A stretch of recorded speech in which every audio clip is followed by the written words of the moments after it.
मुसलमानों का सबसे बड़ा हथियार दुआ है और दुआई से मुसलमानों ने इस दुनिया को फतह किया था। इंशाअल्लाह आइंदा भी हमारी फतह होगी। ये तो उनकी ज़्यादती है, आप किसी को रोक नहीं सकते किसी के बारे में दुआ करने की। हम किसी के लिए भी दुआ कर सकते हैं। जब हमारे मुसलमान भाई हैं और परेशानी में मुसीबत में है तो हम क्यों नहीं दुआ कर सकते हैं? नहीं, बिल्कुल गलत बात है, हम कभी नहीं मानेंगे, इसको बोलते रहिए आप। जुल्म सितम ढाई है, इजरायली फोर्स जल्द से जल्द अल्लाह पाक इसका खात्मा करे। अल्हम्दुलिल्लाह आज हम लोग के यहाँ पे लास्ट ईयर जब हम लोग NRC के टाइम पे प्रोग्राम करते थे हम लोग उसे माज़ा देते थे। इस बार हम लोग माज़ा नहीं दे के हम लोग फ्रूटी दिए हैं। इसका वजह यह है कि हम लोग बॉयकॉट कर रहे हैं और जो हाल है दुनिया का, बड़े बड़े जो हुक्मरान हैं अपने घर में बैठे हैं, तो हम लोग को तो सिर्फ कल भी अल्लाह का सहारा था, आज भी अल्लाह ताला का सहारा है। बच्चों तक को मार मार के जो है उसे ज़बह कर रहे हैं, जो हम कोई भी इसको कबूल नहीं करेंगे। प्रिय नरेंद्र मोदी जी से कहना चाहते हैं कि नरेंद्र मोदी जी, आप भी पार्लियामेंट में रेजोल्यूशन लाकर इजराइल का बायकॉट करें। और इस वक्त आपको बता दें कि फ़िलिस्तीन में मासूम बच्चों के कत्ल और इजरायली हुकूमत के खिलाफ दुनिया के कोने कोने से आवाज़ उठ रही है। लेकिन कोलकाता में रोज़ा रखकर और इफ्तार के वक्त दुआ करके फ़िलिस्तीन में शहीद हुए बच्चों के लिए दुआएं भी मांगी गईं। हालांकि गौर हो कि इजराइल ये बर्बरियत के सामने पूरी दुनिया खामोश है। इस्लामिक देश भी इस जुल्म के खिलाफ इजराइल को रोकने की ताकत नहीं रख रहा है। आखिर क्यों? सवाल ये उठता है कि आखिर क्यों इजराइल एक छोटे से मुल्क के सामने पूरी दुनिया खामोश है? क्या अब कोई भी कंट्री दुनिया में शांति और पीस नहीं चाहता है? जब अस्पतालों पर बम गिराए जा रहे हैं, छोटे छोटे बच्चों को मार दिया जा रहा है, इंटरनेट कट ऑफ कर दिया गया, फ़िलिस्तीन के लोगों का संपर्क पूरी दुनिया से टूट चुका है, अब नहीं तो कब ये दुनिया बोलेगी? क्या इससे भी गिरे हुए दिन बाकी हैं इंसानियत के लिए?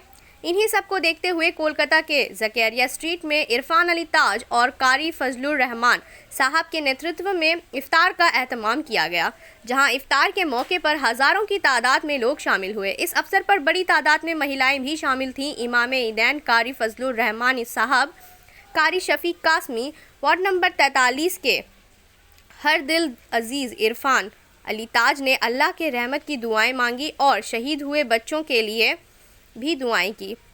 इस दौरान इफ्तार के बाद मगरिब की नमाज भी अदा की गई और पूरी दुनिया की भलाई के लिए भी दुआएं मांगी गई।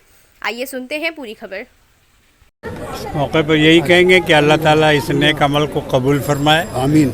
और जिन भाइयों बुज़ुर्गों ने, माँ बहनों ने फ़लस्तीनी भाइयों के लिए भूखे रहे दिन भर, उनकी भूख को याद करके, उनकी प्यास को याद करके, तो अल्लाह ताला इनका रोज़ा कबूल फरमाए और इसका पूरा का पूरा अजर जो है वो फ़लस्तीन वालों को पहुँचे। ये दुआ तो होनी चाहिए, बराबर होती रहे। दुआ से मुसलमान को कभी रुकना नहीं चाहिए। मुसलमानों का सबसे बड़ा हथियार दुआ है और दुआई से मुसलमानों ने इस दुनिया को फतह किया था। इंशाअल्लाह आइंदा भी हमारी फतह होगी। ये तो उनकी ज़्यादती है, आप किसी को रोक नहीं सकते किसी के बारे में दुआ करने की। हम किसी के लिए भी दुआ कर सकते हैं। जब हमारे मुसलमान भाई हैं और परेशानी में, मुसीबत में है तो हम क्यों नहीं दुआ कर सकते हैं?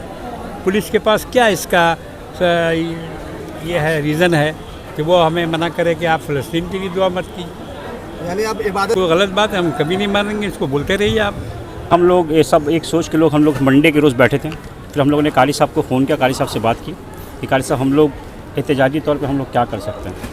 तो हम लोग NRC के वक्त भी ज़करिया स्ट्रीट में इसी तरीके का हम लोग जुमरात के दिन नफिल रोज़ा के साथ इज्तिमाई दुआ का अहतमाम करते थे। तो हम लोग का फ़ैसले पे यही बातचीत आया है। इशाक मलिक साहब थे, सैफुर्रहमान साहब थे, हाजी शहनवाज साहब थे, सरफराज, आरजू, इमरान, हमज़ा, एजाज़ और भी बहुत सारे हम लोगों की जो टीम के जो मेंबरान थे, हम लोग सब मिल कर के यही फ़ैसला लिए कि आइए इस जुमेरात को हम लोग फिर से नफिल रोज़ा रखें। नफिल रोज़ा रखने के बाद इज्तिमाई दुआ किया जाए। हम लोग कम से कम दुआ तो कर ही सकते हैं और हम लोग इस यकीन के साथ आज दुआ किए हैं कि अल्लाह पाक हम लोग के फ़लस्तीनी भाई, सरफराज भाई बहन जो है वहाँ पे जो परेशान हैं, बच्चे जो परेशान हैं, अल्लाह पाक किसी भी हालत से उनकी इस परेशानी को ख़त्म कर दे ताकि आने वाले वक्त पे जल्द से जल्द सीज़ फायर हो जाए। बस हम लोग का नियत यही था, क्योंकि वहाँ पे जो मज़लूमों में जिस तरीके से जुल्म हो रहा है, वो बहुत गलत हो रहा है। हम लोग सबकी एक ही सोच थी, इसीलिए हम लोगों ने मिलजुल करके आज इस प्रोग्राम को अरेंज किया। सारे बड़े बुजुर्गों का राय होगा जो हम लोग, है ना शाह भाई? बिल्कुल सब मिल सरफराज, बिल्कुल हाँ जी। जैसे हम लोग के मशवरे, बड़ों का मशवरा होगा, हम लोग उसी पे अमल करेंगे। आगे भी हम लोग करते आए हैं, आगे भी अमल करेंगे। यही कि सबसे पहले आप सिर्फ कलकत्ता, अभी जैसा कि हम लोग एक सर्वे हम लोग देख रहे थे, इसमें 85% दुनिया के जो लोग हैं वो लोग फ़लस्तीन की हिमायत में, फेवर में। सिर्फ 15% जो बदबख्त लोग हैं जो इंसानियत पसंद नहीं, जो इंसानियत पसंद नहीं करते, वो लोग इसराइल को सपोर्ट कर रहे हैं। हम लोग पूरे दुनिया के लोग सिर्फ यही चाह रहे हैं कि वहाँ पे जो जुल्म सितम ढाई है, ये जो ज़ियोनिस्ट, ये जो इसराइली फोर्स, जल्द से जल्द अल्लाह पाक इसका खात्मा करे और वहाँ पे जो मजलूम है उनके ऊपर जो जुल्म हो रही जल्द से जल्द वो ख़त्म। अल्हम्दुलिल्लाह आज हम लोग के यहाँ पे लास्ट ईयर जब हम लोग NRC के टाइम पे प्रोग्राम करते थे, हम लोग उसे माज़ा देते थे।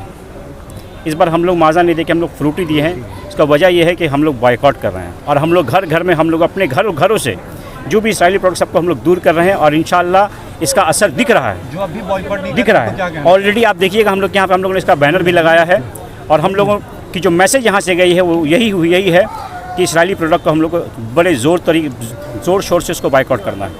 दुआ भी करेंगे, बाइकआउट भी करेंगे, अल्लाह ताला से यकीन के साथ दुआ करेंगे अल्लाह पाक इस मसले को जल्द से जल्द ख़त्म करें। आज आप लोग अल्हम्दुलिल्लाह क्या कहेंगे? जो हम लोगों का टारगेट था कि हम लोग सोचे कि 500-700 औरतें आएंगी, बट 1000 क्रॉस औरतें आई हैं। हम लोग का पूरा एक सेक्शन औरतों से पूरा भर चुका था। फिर हम लोग आखिरी में बड़ी मस्जिद के अंदर औरतों के लिए अफ्तार का इंतज़ाम करना पड़ा। अल्हम्दुलिल्लाह बहुत लोग आए और अल्हम्दुलिल्लाह अल्लाह के करम से सब अफ्तारी कर करके दुआ में शामिल होकर के फ़लस्तीन भाई बहनों बच्चों के लिए दुआ करके यहाँ से गए हैं, इस यकीन के साथ कि अल्लाह पाक जल्द से जल्द इस मामले का कुछ ना कुछ हल निकालेगा। ये जो कारवां आज ज़करिया स्ट्रीट से आप लोगों ने शुरू किया, क्या ये कलकत्ता और बंगाल के अलग अलग हिस्सों में भी जाएगा? देखिए दुआ तो जैसे कारी साहब ने अभी कहा, दुआ करना चाहिए, हम लोग को दुआ करते रहना चाहिए, क्योंकि इस वक्त जो हाल है दुनिया का, बड़े बड़े जो हुक्मरान हैं अपने घर में बैठे हैं, तो हम लोग को तो सिर्फ कल भी अल्लाह का सहारा था, आज भी अल्लाह ताला का सहारा है। हम लोग दुआ करते थे, हम लोग दुआ करते रहेंगे इस उम्मीद और यकीन के साथ कि मसले का हल ज़रूर होगा इंशाअल्लाह। से सारी दुनिया वाकिफ़ है। हम लोग आज बेबस हो गए, तो आज हम लोगों ने रोज़ा रखा और अल्लाह के बारगाह में हाथ उठा के गिड़गिड़ा के रो के दुआ की है कि जो मज़लूम वहाँ उनके ऊपर में जुल्म हो रहा है उसको रोका जाए। और इज़राइल जो एक टेररिस्ट स्टेट है, उस टेररिस्ट स्टेट के पूरी दुनिया उसकी बाइकाट करे, उसके प्रोडक्ट का बाइकाट करे। हम लोग हिंदुस्तान की हुकूमत से, प्रिय नरेंद्र मोदी जी से कहना चाहते हैं कि नरेंद्र मोदी जी, आप भी पार्लियामेंट में रेजोल्यूशन लाकर इज़राइल का बाइकाट करें। इसीलिए हम आप लोगों से, आपके मीडिया के माध्यम से ये उनसे कहना चाहते हैं, हमारे हिंदुस्तान की सरकार से, कि इज़राइल का बाइकाट करें।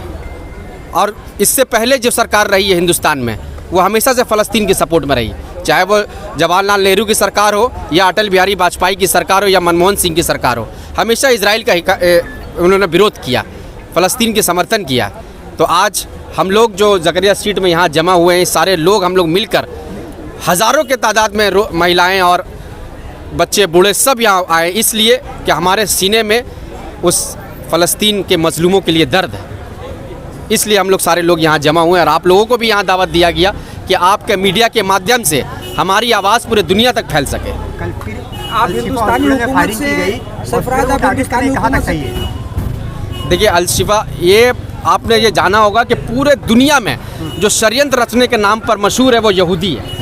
यहूदी इस तरीके का षड्यंत्र रचता है कि अल-शिफा हॉस्पिटल में उन्होंने ये बात जाहिर कर दिया बोल के कि अल-शिफा हॉस्पिटल में हमास के आतंकी छुपे हैं, और एक चार्ट वहाँ पे दिखाया जो उर्दू में लिखा हुआ था, फ़ारसी में लिखा हुआ था या अरबी में लिखा हुआ था।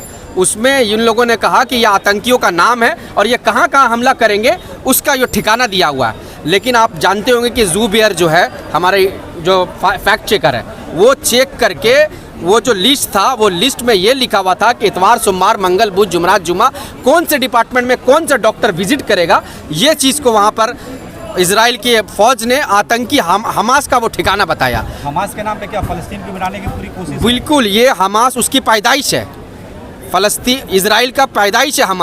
हमास को बनाने वाला ही ये इजराइल था और आज उसी से जानबूझकर हमला कराकर, आप मीडिया के माध्यम से ये मैं आप लोगों से पूछना चाहता हूँ, एक भी हमास का फ़ौजी पकड़ाया? एक भी इजराइल हमास के फ़ौजी को सामने लेकर आया कि हम लोगों ने इसको अरेस्ट कर लिया, हम लोग इसको मौत दे रहे हैं या सज़ा दे रहे हैं? नहीं, हमास के नाम पर मासूम लोगों को मारा जा रहा है सिर्फ इसलिए कि वो फ़लस्तीन को कब्ज़ा कर सके, मस्जिद अल अक्सा को कब्ज़ा कर सके। ये षड्यंत्र है यहूदी का। पूरे दुनिया को, मुसलमान को ये षड्यंत्र से जागना होगा, ये देखना होगा कि किस तरीके से ये षड्यंत्र रख के पूरे फ़लस्तीन को कब्ज़ा करना चाहते हैं। देखिए, ये तमाम रैली वगैरह बहुत सारा चीज़ चल रहा है। हम लोग काफ़ी बार रैली में जा चुके हैं, ताज भाई भी थे, हम भी थे, और भी हमारे बहुत सारे साथी थे। हम लोग उस रैली में शिरकत किए, इसाक अंकल थे, ठीक है, सैफ रहमान थे, और उसके बाद हम लोगों ने ये सोचा कि जिस तरीक़े से यहाँ पे ये जो जगह आप देख रहे बड़ी मस्जिद ज़करिया स्ट्रीट जहाँ पे है, यहाँ पे एनआरसी का धरना भी लगा था। हम लोग सब साथ में थे, यहाँ पे योगेंद्र यादव भी आए थे, हाँ उमर खालिद भी आए थे, सबको वगैरह को गेस्ट को ला करके यहाँ पे जो है प्रोटेस्ट में हिस्सा दिलवाया गया था। और इसी ऐतिहासिक जगह में आज पहली बार नहीं है, 2020 में भी जनवरी के महीने में यहाँ पे हम लोगों ने अफ्तार का वो किया था कि एनआरसी सीए देश से जो है खारिज हो जाए, तो यहाँ पे उसके लिए भी दुआ हुआ था। तो फिर उसी चीज़ को आपस में 40-50 लोग हम लोग मिलकर वहाँ पे बैठने के बाद ये डिसीजन हम लोग का हुआ कि जिस तरीके से सीए एनआरसी के टाइम हम लोग यहाँ पे अफ्तार का इंतज़ाम किए थे और दुआ का इंतज़ाम किए थे, इस बार भी कारी फजलुर रहमान साहब से दुआ करवाया जाएगा आपस में सब मिल के। और सबसे बड़ी बात ये है, 2 पॉइंट में आप ख्याल किएगा, लेडीज़ का इंतज़ाम था, यहाँ पे लेडीज़ हज़ारों में आई हैं। सेकंड, अगर आप अफ्तार का प्लेट देखेंगे तो उस अफ्तार के प्लेट में आपको फ्रूटी दिखेगा, जबकि हम लोग का माज़ा लास्ट टाइम था, इसको फ्रूटी अभी था, उसको बॉयकॉट यहाँ से ही शुरू हो गया। तीसरी चीज़ आप देखेंगे कि ये जो है 1 रुपये भी किसी से कलेक्शन लिया गया नहीं। वॉइस ऑफ फ़लस्तीन के जो मेंबरान हैं, ताज भाई है, हम है, इजाज़ भाई है, सैफ भाई है, इसाक मलिक है, शमशाद भाई है, और भी जितने भाई लोग हैं, हम लोग सब जो मिल करके इसका अंजाम दिए, कैप्टन बना दिया हम लोग ताज भाई को।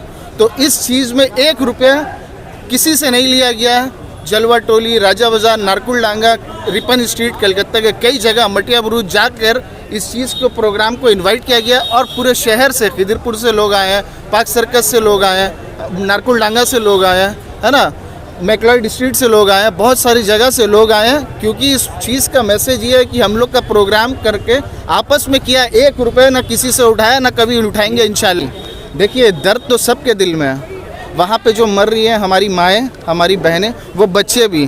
तो आज बहुत सारी लेडीज़ हैं, जैसे यहाँ पे ही हमारी आंटी है, तो वो भी रोज़ा रखी हुई है, लेकिन वो यहाँ पे शिरकत नहीं कर पाए। ऐसा बहुत सारा, अपने घर के ही हम बता रहे, यहाँ पे बहुत सारे लोग हैं, इनके घर में भी रोज़ा रखा गया है, लेकिन कुछ वजह से आ नहीं पाए। तो ऐसा बहुत सारे लोग हैं जो जिनके दिल में दर्द थे, सब यहाँ पे पहुँचे, और बहुत जो नहीं है उनको हमारा बहुत सैल्यूट, सलाम।